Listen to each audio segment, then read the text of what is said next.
Alexandra Vitale. A big SEC matchup tonight between the Alabama Crimson Tide versus the LSU Tigers. Alexandra Vitale. Welcome to Black Monday. The regular season of the NFL wraps up. People get fired. It's what happens every year. If the Alabama-LSU game 2 years ago was the game of the century, well, the Texas A&M versus Alabama game this afternoon was the game of the millennium, at least based on ticket market. The Georgia Bulldogs hosted the Missouri Tigers in Athens today. Now, what was at stake for this game? Well, how about some national relevance for Missouri? With a win, the Tigers would become legit contenders, beat the Falcons in a season opener at the Superdome with an impressive 23-17 victory. It took a goal line stand, but the Saints managed to come away with a huge win against a divisional rival. If you win the Heisman Trophy, you have a pretty good shot of being named the AP Player of the Year, and that's the life of Jameis Winston right now. With the new year comes new jobs. Lovie Smith has reached an agreement to become the next head coach of the Tampa Bay Buccaneers. The former Chicago Bears coach will replace Greg Schiano. They have an 0-3 SEC record that includes a 51-28 beating by Missouri 2 weeks ago. The Week 13 BCS standings came out tonight, and here's how it looks to date. Alabama and Florida State remained in the top two spots. NFL Sunday, we like to keep an eye on former area standouts, and we all know that there are plenty of those to choose from around here. So let's begin with the Cincinnati Bengals at the Buffalo Bills. Just 4 short days until that big BCS showdown between Auburn and Florida State. Today we began our BCS Bowl coverage, and Dave Plata is at Newport Beach and has more on the Auburn Tigers as they prepare for Florida State. The 2013 NFL season is finally here, and what better way to kick off the weekend than with a divisional matchup. Today, the New England Patriots signed Tebow to a 2-year contract that includes no guaranteed money. Alabama and Tennessee are the SEC's 2 winningest teams all time, and between them, they claim 21 national championships and 43 conference titles. Well, it's been a long wait, but tonight the Columbus Lions return home to the jungle to host the Richmond Raiders. And you may notice something out of the norm. The Atlanta Falcons hosted the winless Tampa Bay Buccaneers today. Atlanta doing without Roddy White. That ends his consecutive game streak at 133. That's a franchise record for the 3rd longest streak in Atlanta Falcons history. 8 days until the Sugar Bowl, and you can bet Alabama players are counting down. I'm Alexandra Vitale. We're live at Callaway Stadium previewing our hometown spirit game of the week. Stick around because we're going all access with head coach of the Tigers, Lynn Kendall, coming up next. Head coach Tim Carter has said it time and time again this season. Big-time players make big-time plays in pressure-packed situations, and that's exactly what happened last Friday night against Miguel Tulin. This camp is a great opportunity for the kids to learn from NFL players such as Marcel Darius, Leonard Pope, and Philip Wheeler, and these guys don't want these kids to just walk away with football knowledge. They want them to take away a little bit something more. Welcome back to Hometown Spirit. I'm Alexandra Vitale. We're live at Bulldog Stadium previewing the Auburn High Tigers versus the Opelika Bulldogs. I'm Alexandra Vitale. We are live at Callaway Stadium previewing our Hometown Spirit game of the week. Stick around because it's all coming up next. I'm Alexandra Vitale. We're live at Eagle Stadium, and coming up we have a lot of Hometown Spirit. Stick around. I'm Alexandra Vitale. We're live at Panther Stadium previewing the Beauregard Hornets and the Smith Station Panthers. I'm Alexandra Vitale. We're live at Bulldog Stadium previewing a great matchup tonight between the Auburn High Tigers and the Opelika Bulldogs. It's time now to go all access with head coach of the Bulldogs, Brian Blackman. Stick around because coming up at the news at 5:30, I'm going to be introducing you to a Shar Raider who's always there for his team, always there to pick his team up, and I'm also going to be letting you guys hear from players on both sides about tonight's big matchup. Until then, we're live at Callaway Stadium. I'm Alexandra Vitale. Barbara and Jason, back to you. From Sports Leader 9, Alexandra Vitale. In college football today, the Auburn Tigers got things going when they headed to Tennessee. Auburn has won the last 5 games in the series against the Volunteers. Now today, Tennessee was aiming to knock off another top 25 team at home this season, but all they could do today was aim. First quarter, Nick Marshall right here, 25-yard touchdown pass to C.J. Uzoma. That put the Tigers up 7-0. Now we're in the second quarter. Nick Marshall, the give to Trey Mason, and he goes 13 yards. He had 20 carries, 117 yards on the day. We're still in the second quarter. Marshall on the keeper, 7-yard touchdown run right here. That made it 27-13 Tigers. Now Marshall today, he had 14 carries, 214 yards, 2 touchdowns. Auburn made it look easy. The Tigers win it 55-23. And today in Athens, the Georgia Bulldogs hosted Appalachian State. Dogs put away App State 45-6. It probably wasn't as dominating or decisive as Georgia fans would have liked. The Bulldogs led only 14-6 at halftime, but the Dogs were pleased to just get the victory, get out with another major injury and bowl eligibility. Aaron Murray threw 2 touchdown passes to set the SEC career record. And showdown time at Bryant-Denny Stadium, Alabama hosting LSU. Game time is at 8 Eastern, 7 Central, and we will have highlights later on tonight at 11. And today at A.J. McClung Memorial Stadium, the 24th Fountain City Classic. First half was all Fort Valley State. Frank Rivers of Albany State sacked by former Carver Tiger LaRon Furr. Offensively on play action, Malcolm Eady to Dante Warren, 22-yard touchdown pass. Fort Valley goes up 10-0 at the half. The second half, all Albany State. Third quarter, it's Rivers going up top. Jesse Atkins, the spectacular 42-yard touchdown catch. Rams take a 12-10 lead. Under 2 minutes left when they ice the game here. Rivers, the screen pass to Adrian Alexander. He turns the corner and heads upfield. Victor Moley, the big block to spring him. 63 yards on the score. Albany State wins 19-10. They play Miles College for the SIAC championship next week. Now, your Sports Overtime Play of the Week, sponsored by J Toyota. All right, it's time to vote for the high school Play of the Week.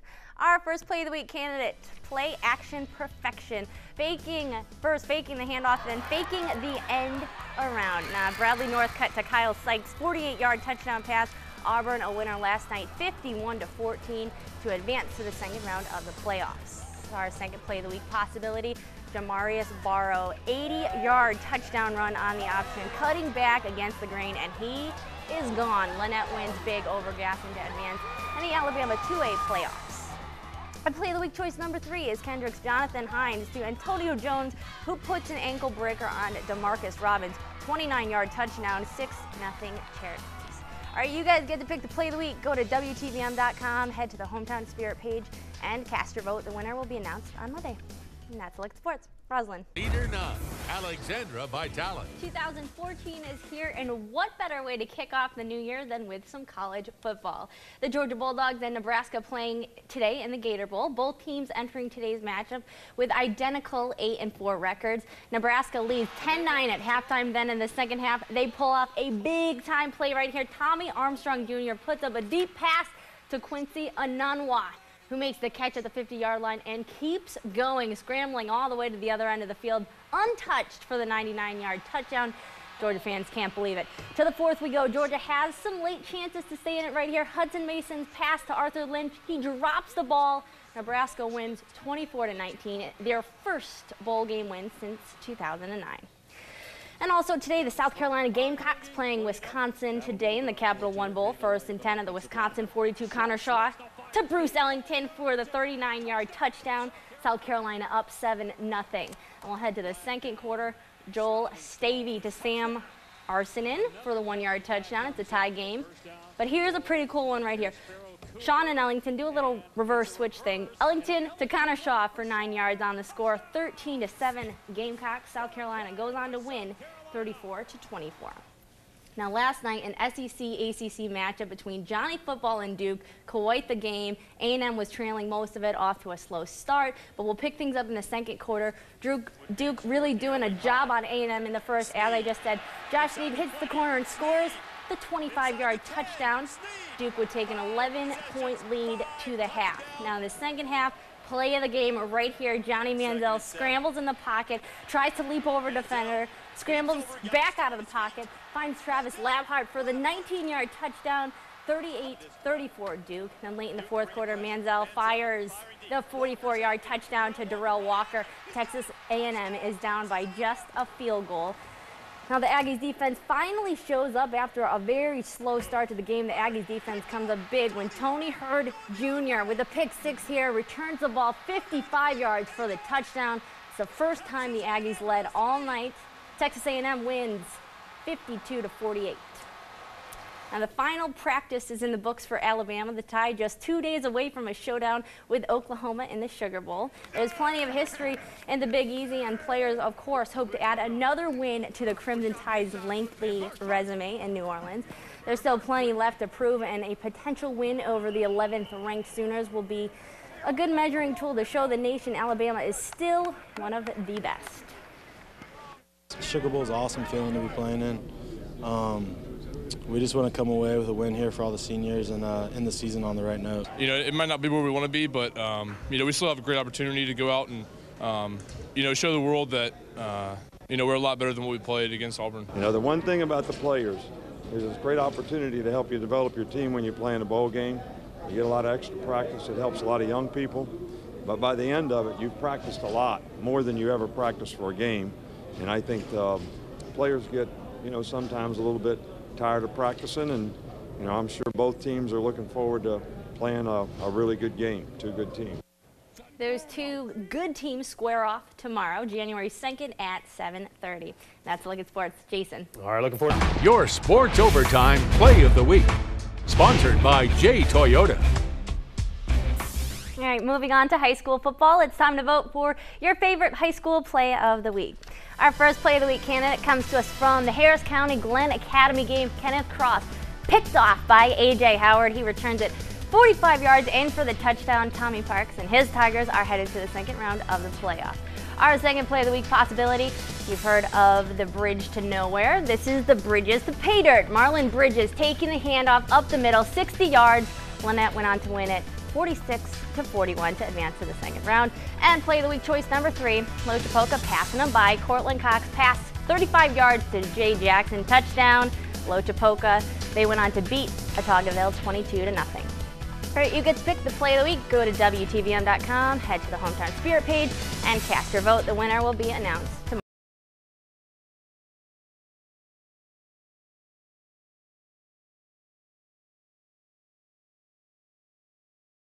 A&M had control early in the first half, had a 14-0 lead on the Tide. Alabama regained control, scoring 28 unanswered points by halftime, and then ended up rolling 49-42 to get the W.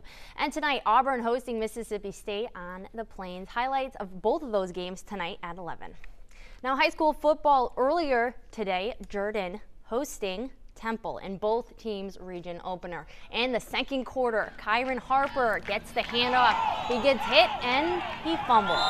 Temple recovered it in Jordan territory. A few plays later, Christian Armstrong getting the handoff and another fumble right here. This time, though, Jordan getting the ball. Both teams still tied at 7. Third quarter, William Harris throwing deep for Javante West, a 42-yard catch.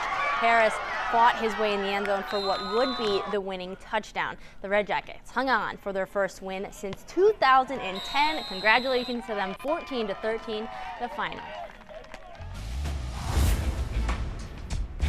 Now, your Sports Overtime Play of the Week. All right, our first play of the week candidate, call it the Marshall plan. Harris County's Taquan Marshall looking to go left. That plan wouldn't work. He went right, and that was the right way to go. Marshall sprinting 75 yards for the score as he helps lead the Tigers to a 30-20 win over Veterans. Our second play of the week possibility, the Hall pass. Matthew Christian finds Reggie Hall on the final play of the half. The screen worked perfectly, 38 yards. Opelika dominant last night, beating Central 36-20. And play of the week choice number 3 is the big pick 6. Blake Berry back to pass, but Quinod Thomas makes the pick down near the sideline, 35 yards for the score. It would be the difference as Shaw tops Hardaway, 22-17, the final. All right, you get to pick the play of the week. Go to WTVM.com, head to the Hometown Spirit page, and cast your vote. The winner will be announced on Monday.